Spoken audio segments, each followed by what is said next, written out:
Hello, everyone. Alexander here. Welcome to another book review.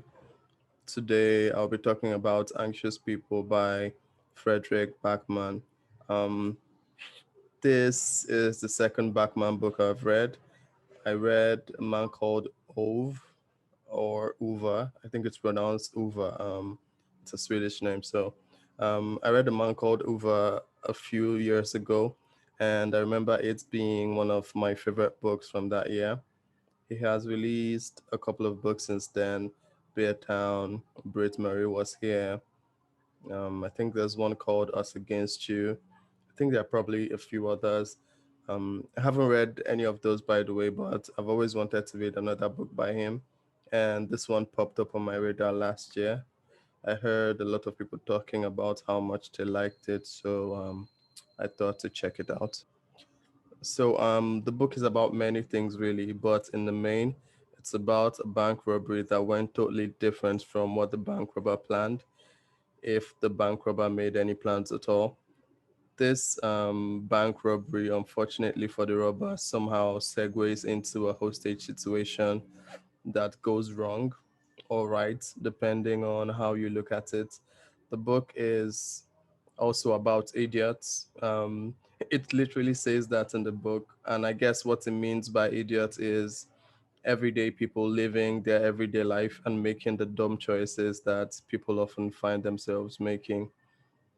What I found I enjoyed the most about this book is that it's quite heavy with satire.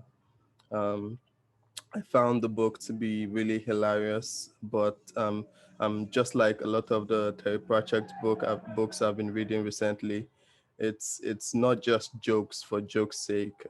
It's used as a tool to sort of poke at the themes that affect us as humans, and this book explores so many of them.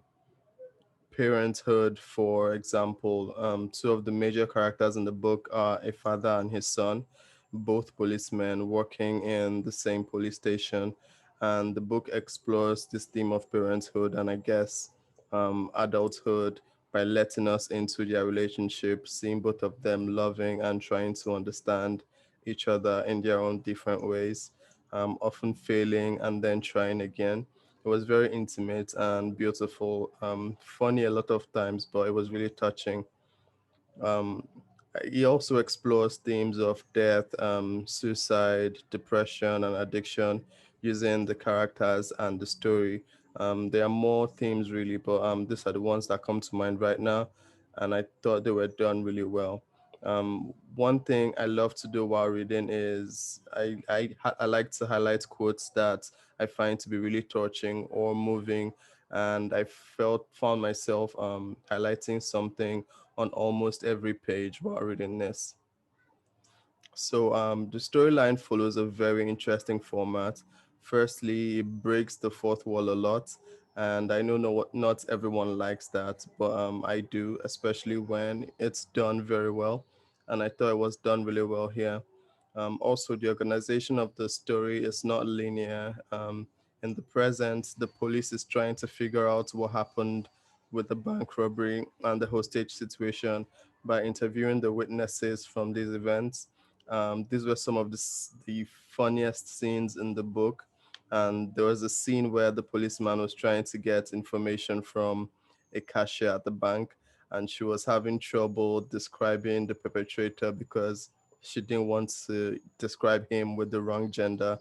I found that to be really funny, and it made me think about how I guess the gender situation right now in the world could make something as simple as describing a person very complicated.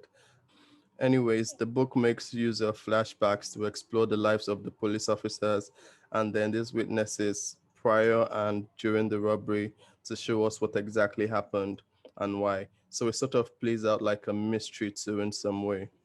I also found the characters to be very relatable. Some I didn't like very much, but I understood them and their motivation nonetheless.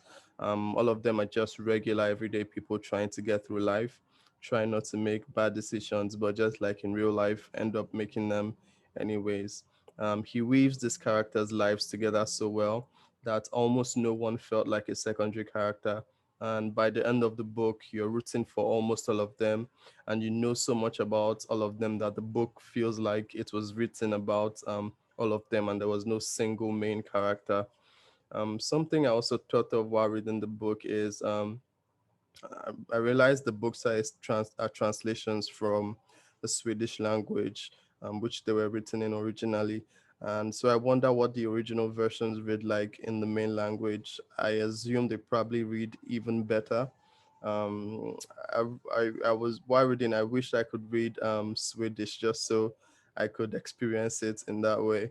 I think I remember feeling this too while I was reading Crime and Punishment by Dostoevsky. Yeah, anyways, I really, really loved it.